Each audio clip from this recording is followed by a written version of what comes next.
Bonjour et bienvenue dans cette pépite de créativité avec Muriel Léaubé, en prévision du Festival de la créativité que nous vous offrons du 15 au 23 octobre 2022. Vous découvrirez dans chacune de ces vidéos l'un des intervenants ou l'une des intervenantes du festival pour découvrir leur univers créatif. Aujourd'hui, nous sommes avec Muriel Léaubé, sculptrice portraitiste. Bonjour Muriel. Bonjour Stella. Merci pour ta présence dans le Festival de la créativité qu'on organise et merci beaucoup pour cette interview que tu nous offres aujourd'hui. Merci à toi et merci à toute l'équipe. Est-ce que tu peux nous présenter en quelques mots qui tu es et qu'est-ce que tu fais? Quel est ton merveilleux champ de créativité?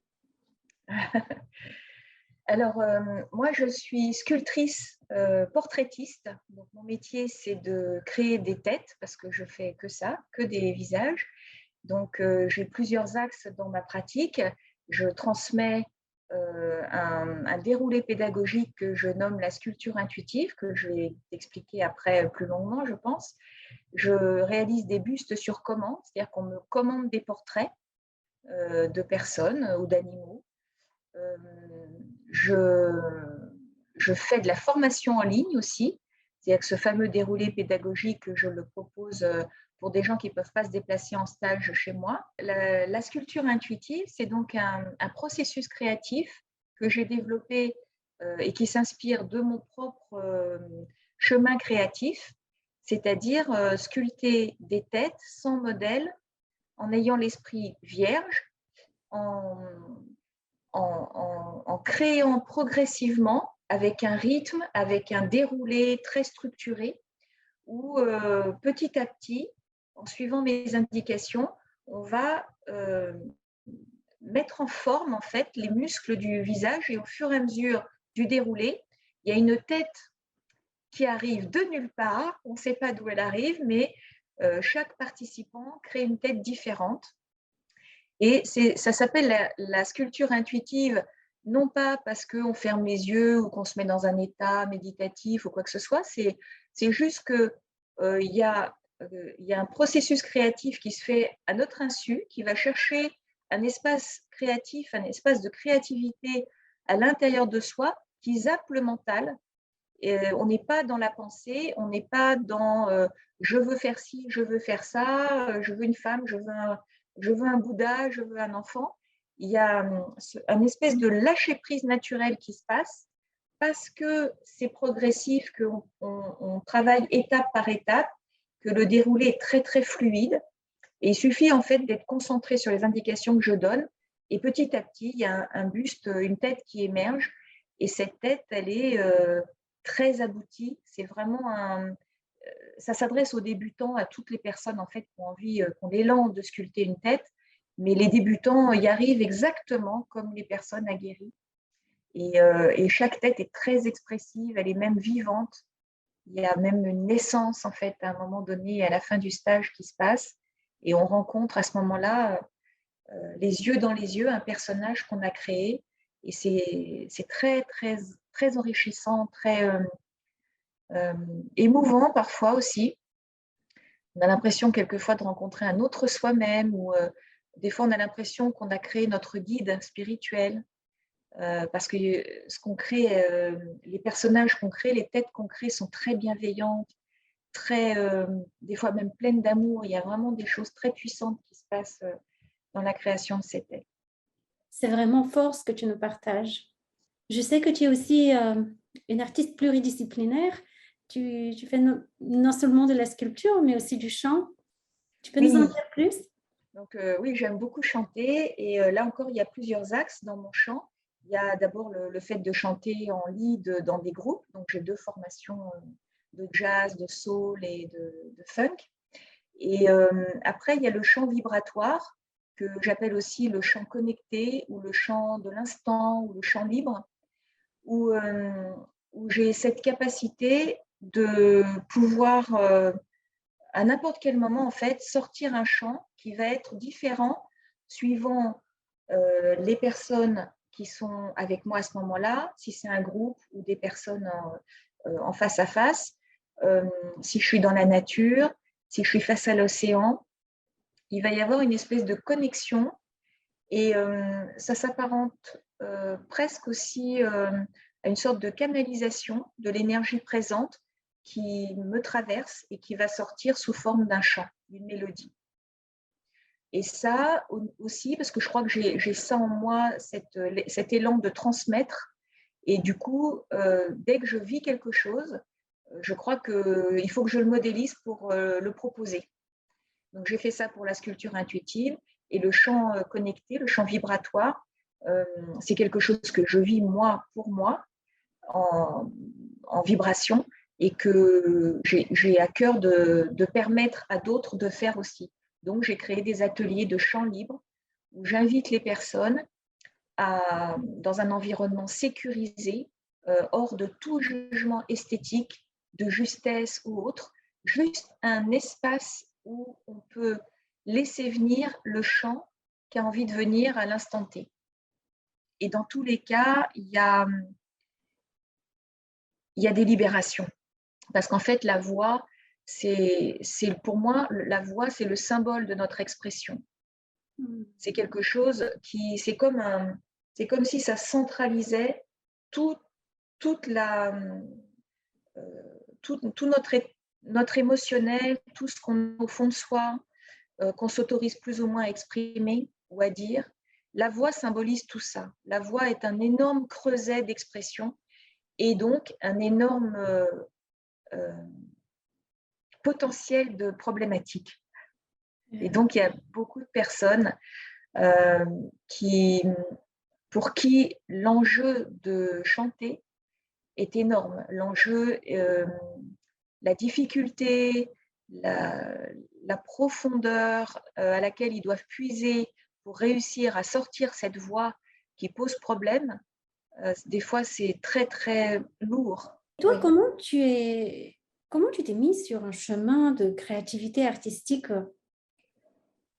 Est-ce que tu as commencé par le chant? Est-ce que tu as commencé par la sculpture? Est-ce que les deux sont venus en même temps? Est-ce qu'il a eu un déclic?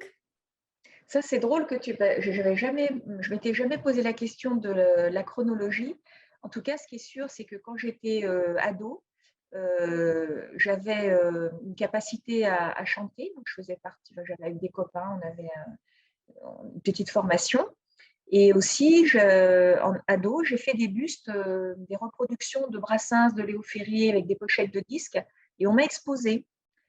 Quand j'avais 16 ans, on m'a proposé de m'exposer parce que en fait, c'était des reproductions, des copies à l'identique, alors que j'avais jamais appris, moi, jamais, vraiment, pour le coup, j'avais jamais côtoyé ni sculpteur, ni atelier de modelage. Et sauf que j'étais pas dans un environnement encourageant, c'est le moins qu'on puisse dire. Et je pense qu'on est tellement nombreux à avoir entendu, mais c'est pas ça qui va payer le loyer, ma fille, tu vois, ce genre de choses. Et du coup, moi, j'ai arrêté. En fait, j'avais plein de capacités artistiques. Je dessinais, je dansais, donc je chantais, je sculptais, j'écrivais. Et la composition, j'ai la poésie, bref. Et moi, ça a été radical. J'ai arrêté tout pendant 30 ans. J'ai recommencé quand j'avais, je crois, 42, 44 ans. Et là, c'est revenu. Et tout est revenu, évidemment. C'est comme si j'avais reconnecté en moi quelque chose qui était très bien rangé à la cave, tu sais, sous beaucoup, beaucoup, beaucoup de poussière et beaucoup de carton. Et des gravats même, tu vois, c'était pas autorisé. Et j'ai tout ressorti, donc en 2008-2009, le chant, la sculpture, j'ai composé mes chansons, j'ai écrit des poésies, j'ai commencé le théâtre, que je n'avais pas goûté quand j'étais gamine, mais qui a été une révélation pour moi parce que c'est corporel, comme le chant d'ailleurs, et la danse. J'ai recommencé à danser, à sculpter, et là, ça ne m'a plus quittée. Et là, je reviens au chant libre et à la danse intuitive, parce que le corps, pour moi, c'est fondamental. Je ne peux pas D'ailleurs, quand je chante, je danse, mes bras dansent en même temps. Et mes bras aussi, mes mains sentent aussi les champs subtils, les corps énergétiques des êtres. Et ça me donne beaucoup de joie. En fait, je crois que le plus important pour moi, c'est quand je peux me relier d'être à être avec un autre être, et pas forcément un être humain d'ailleurs, mais, mais avec un être humain, c'est très très riche. Mais en sculpture, quand tu sens que la personne, elle est vraiment centrée sur son buste et que l'information que je lui donne lui permet d'être alignée avec elle-même, quand dans le chant, guider un autre être vers cet alignement intérieur aussi qui lui permet de chanter son chant, et quand tu touches le corps énergétique d'une personne, tu es totalement relié au service de l'autre et tu t'oublies toi-même pour euh, faire passer, te laisser traverser par une énergie qui peut être bénéfique, euh, en fait, c'est ça qui me rend le plus heureuse. C'est vraiment très intéressant. J'ai l'impression, quand je pense à toi, de voir une artiste holistique avec, Joli. avec qui touche à tous les domaines subtils de la matière, de la sculpture. Oui, la Jusqu'au terre. plus subtil, je dirais le chant, c'est parce que le chant, c'est aussi une matière, quelque part, une matière sonore qu'on manipule d'une autre façon à travers la voix, c'est beaucoup moins palpable. Difficile à identifier, à quantifier, à qualifier la voix, le chant, hein, Ouais. parce que c'est en même temps vibratoire, c'est en même temps, euh, on le reçoit par les sens, et c'est le corps qui le produit, donc c'est très terrestre et en même temps c'est très subtil. Ouais, tu as raison, c'est très intéressant ce que tu dis. Et est-ce que tu as des sources d'inspiration? Comment tu entres en contact avec ton inspiration? Pour la sculpture, tu vois, c'est comme j'ai un mental très actif qui me pose problème des fois, hein, comme je ne suis pas la seule, hein, mais la sculpture, en fait, comme je ne l'ai pas choisi, mais ça se fait comme ça, je me laisse traverser et mes mains font le job. Et je ne me préoccupe pas du résultat. Je laisse mes mains créer une tête. Tu suis ton intuition plutôt qu'une Oui, source d'inspiration extérieure. ah oui, oui, oui, oui, complètement. En fait, j'identifie ça comme me laisser traverser par quelque chose qui vient euh, évidemment d'ailleurs, peut-être de ma profondeur, de ma créativité, peut-être d'ailleurs dans les plans subtils, je ne sais pas du tout. J'en ai aucune idée. Ce qui est sûr, c'est que pendant ces moments-là, euh, je suis débranchée. Mais je peux parler, hein, je suis là, mais mes mains, en fait, elles sont débranchées de moi et elles font le job et elles créent une tête. Et la tête, elle est pour moi, elle véhicule quelque chose de qualité universelle de l'humain. Et tu as aussi une grande collection de sculptures que tu as créées. Est-ce que tu peux nous en dire un peu plus? Est-ce que tu as des thèmes sur lesquels tu crées ou... Alors, et non, justement, j'aborde chaque tête euh, sans sans aucune volonté, sans aucun concept dans ma tête. Je ne construis pas du tout mes têtes avant de les créer. Je les laisse venir. Vraiment, je ne trouve pas d'autres mots. Je sais que ça va être une tête et chaque étape de la création, je ne sais pas pourquoi, ça sera une tête différente. Et pour moi, voilà, elles incarnent des qualités de l'humain. Je parle souvent je retrouve notre identité commune dans mes têtes, des qualités universelles de bonté, d'amour. Généralement, elles sont plutôt souriantes. Euh, mais quelquefois, là, en ce moment, elles sont très un peu sévères. Là, il y a du masculin, il y a du féminin, et chaque tête est venue de je ne sais pas où, en fait. Et c'est toujours interpellant. Et parfois, il y a, il y a des énergies tellement fortes qui descendent avec la tête quand je termine de la créer et quand j'ouvre l'iris, tu sais, et là, il y a comme une naissance qui se passe, comme s'il y avait une descente d'énergie. Et la tête, elle porte après quelque chose vraiment d'humain. Et quelquefois, il y a des expériences très puissantes. Je me rappelle, une fois, j'avais créé une tête il y a longtemps, donc elle n'était pas forcément très aboutie. Enfin, il y a des petites imperfections anatomiques, mais quand j'ai eu fini de la créer, je l'ai sentie libérée. Mais j'ai pleuré, je dansais, je tournais autour d'elle. Il y avait comme si elle avait été enfermée, cette entité, cette énergie, comme si elle avait été enfermée pendant des siècles. Et là, elle était libérée. Ouais. Et c'était très, très fort émotionnellement. Je l'ai vécu, moi, j'ai ressenti cette libération dans mon corps, dans mes émotions. Et elle s'appelle Perle de Jade, cette petite sculpture. Oui, je demande souvent aux intervenants de nous partager une expérience créative forte de leur choix. Quelle expérience Il aimerais-tu? y a celle-ci, il y en a une autre qui me vient. Une fois où j'avais une intention, je ne savais pas comment elle allait se manifester, mais j'avais une intention de créer de la haine. J'avais envie de faire un buste qui allait porter de l'agressivité, tu vois, quelque chose qu'on qualifie d'émotion négative. Et donc, j'ai commencé à faire ce buste. Et c'est vrai qu'au tout début, il avait l'air méchant. C'est un gros buste qui a on voit ses dents, il fait comme ça, genre en colère, tu vois. Et ce qui est très drôle, c'est que donc je l'ai vécu comme ça, je l'ai accueilli comme ça.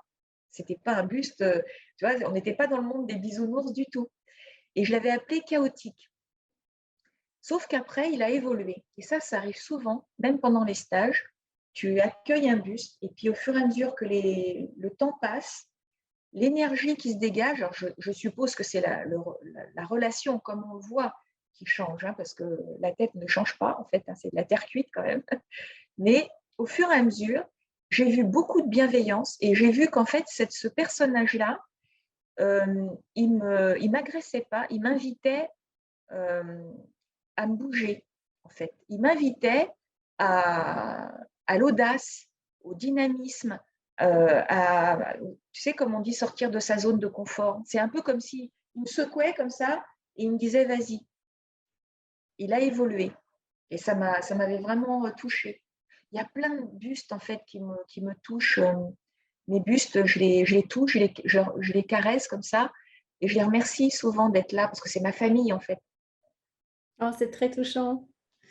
Et est-ce que c'est vrai tout ce que tu viens de dire, que parfois la créativité on a l'impression qu'elle nous fait sortir de notre zone de confort. Elle nous fait sortir aussi des sentiers battus. Mais pour sortir des sentiers battus, il faut sortir aussi de sa zone de confort. Et est-ce que tu as cette expérience au cours de ton cheminement créatif? Pour moi, c'est me porter devant le regard des autres qui me sort de ma zone de confort. C'est quelque chose que j'ai toujours l'élan de faire, particulièrement pour chanter. Et en même temps, évidemment, c'est un challenge à chaque fois. Exposer, c'est un challenge à chaque fois. J'ai très peur, en fait, du regard des autres. C'est quelque chose qui me terrifie. Et je le fais très souvent quand même. Donc, c'est très paradoxal, si tu veux. Mais bon, parce que je pense que je pense aussi que je ne suis pas la seule, mais moi, je porte un gros besoin de reconnaissance. Donc, tout ça, c'est la terreur du regard de l'autre et en même temps le besoin d'avoir un retour sur soi qui vient valider en fait que j'ai de la valeur et que ce que je fais que j'ai du talent, ou que ce que je fais est bien ou est utile. Parce qu'être utile, c'est quelque chose qui est très important pour moi. Et le plus dur, c'est quand tu reçois pas les retours de ce que toi, tu as apporté à l'extérieur. Parce que du coup, moi, j'ai l'impression qu'on me dit, ben, c'est nul, c'est nul ce que tu fais. Ah, c'est très bien ce que tu nous partages, c'est très intéressant parce que beaucoup de créatifs vivent cette situation et surtout beaucoup de jeunes créatifs qui n'ont pas encore tout le vécu et qui parfois ne reçoivent peut-être pas le retour qu'ils attendent et les encouragements. Et ce n'est pas pour ça qu'ils n'ont pas de valeur ou ce qu'ils ont fait n'est pas bon, n'a pas d'avenir. Parfois, c'est vraiment le contraire. Et peut-être le fait de pouvoir se détacher et avancer malgré cela euh, vers nos rêves et pousser notre créativité, je pense que ça peut être un message très important pour beaucoup de gens créatifs. Et moi, j'ajouterais aussi que je pense maintenant avec l'expérience que c'est normal d'avoir besoin du retour de l'autre. Parce Oui, qu'on n'est pas des individus, on est des individus sociaux. Et oui, moi, j'ai reçu beaucoup d'injonctions dans le milieu spirituel. Oui, tu as besoin de reconnaissance, comme si c'était un défaut, une tare, tu vois, un truc pas bien, rabaissant. Et je crois de plus en plus que c'est tout à fait normal, surtout pour les artistes oui, et surtout pour ce que je nomme les multipotentiels, oui, euh, dont moi, manifestement, je fais partie, et je ne suis pas du tout la seule. Quand on a besoin de s'exprimer sur un panel important de choses différentes comme ça, de manière différente, euh, évidemment qu'on a besoin que l'autre être humain en face nous renvoie que ce qu'on et qu'on nous le renvoie à la mesure où nous on le porte à l'extérieur. Et oui. cette mesure de ce que nous on veut que, que l'autre reçoive, c'est énorme. C'est énorme. On est presque dans l'idéal. On est presque dans un idéal que l'humain peut pas vivre vraiment. Mais nous, on essaye malgré tout. On est dans un idéal du divin. On est une petite particule divine dans un corps fini. Et nous, on veut désespérément que l'autre reçoive le divin qu'on lui envoie. Oui, Et c'est très décevant parce que, évidemment, qu'on est quand même que des êtres humains, quoi. Tu vois oui, ce que je veux dire? et oui. Et en même temps, c'est cet idéal qui nous donne des ailes Oui, et qui qui nous nous porte. donne l'élan vital. Oui, et oui. Est-ce que tu as un message que tu as envie de transmettre à travers ton art? On est tous des créatifs et on a tous un point fort. Moi, j'ai coutume de dire qu'il n'y a pas que l'art dans lequel on peut créer, enfin, la cuisine, l'architecture, le jardin, enfin, la création se trouve même dans le soin. À partir du moment où on est un être humain, je pense on a un potentiel de création et de créativité. Et euh, le message le plus important, c'est exprimez-vous.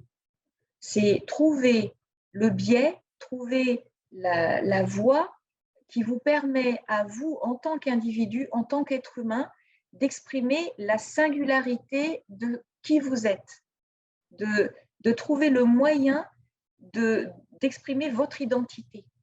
Parce que ça, c'est sûr qu'on a chacune une identité propre. Et je vois beaucoup de souffrance à ne pas être en capacité de l'exprimer parce qu'on n'a pas un environnement accueillant autour qui va le recevoir. Et moi, tu vois, ce que j'adorerais, c'est qu'il y ait des lieux, des endroits où il y a des personnes empathiques qui sont là juste pour accueillir l'expression de l'autre. Donc, ce serait trouver un moyen de vous exprimer, mais sortez ce qui vous alourdit à l'intérieur et sortez-le, que ce soit par la voix, par la peinture, je ne vais pas tout énumérer parce qu'il y en a des millions, mais s'exprimer. Alors, pendant le festival, tu vas nous proposer deux ateliers ou deux conférences, une sur le chant intuitif et l'autre sur la sculpture. Est-ce que tu peux nous en dire plus? Ok, ben avec plaisir. Je suis super contente de partager ça avec les personnes qui regarderont. Donc, sur la sculpture intuitive, je proposerai une démonstration, la création d'un buste en direct avec la sculpture intuitive, avec le déroulé pédagogique de la sculpture intuitive. Donc, de cette manière, si tu veux, les gens vont pouvoir assister en direct au buste qui émerge d'on ne sait où. À ce moment-là. Oui. Et c'est Et vraiment passionnant parce qu'on est là, on va être tous intrigués de voir quelle va être la tête qui va venir. oui, mais c'est super joyeux pour moi aussi, parce que j'aime bien aussi, moi, le découvrir en même temps que d'autres. Ça m'apporte beaucoup. Donc, je créerai un buste pendant le festival en direct, en terre, en argile. Et pour le Et chant, alors, pour le chant, je proposerai un atelier interactif.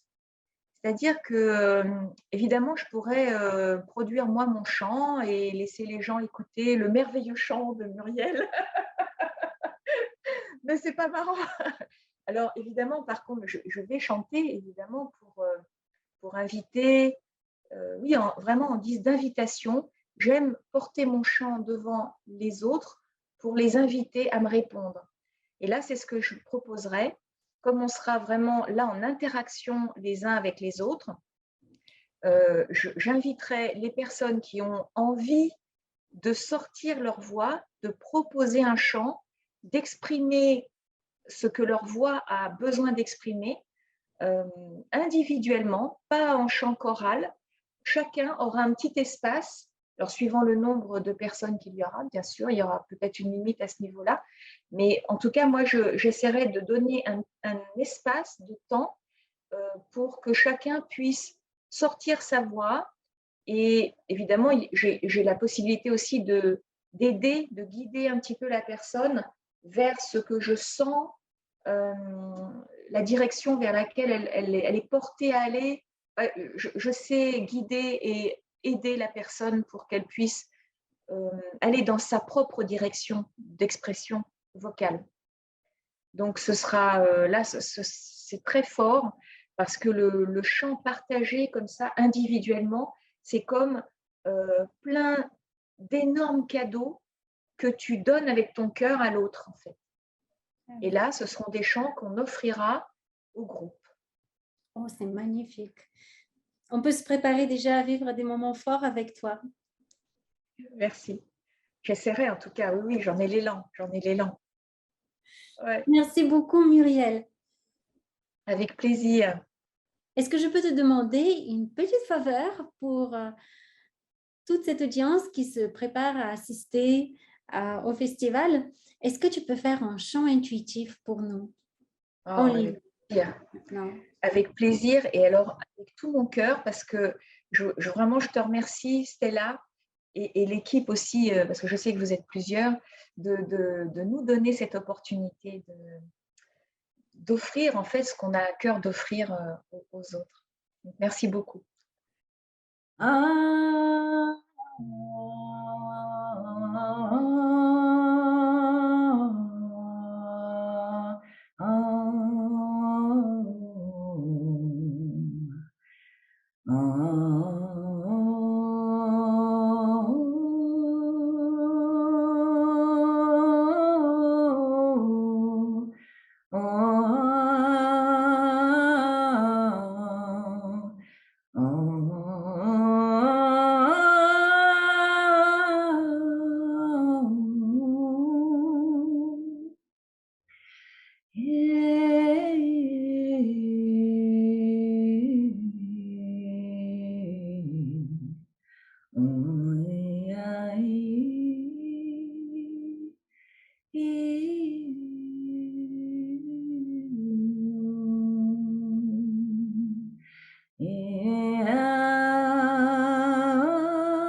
Merci beaucoup, Muriel. Merci à toi, Stella. Et à tout bientôt alors du coup.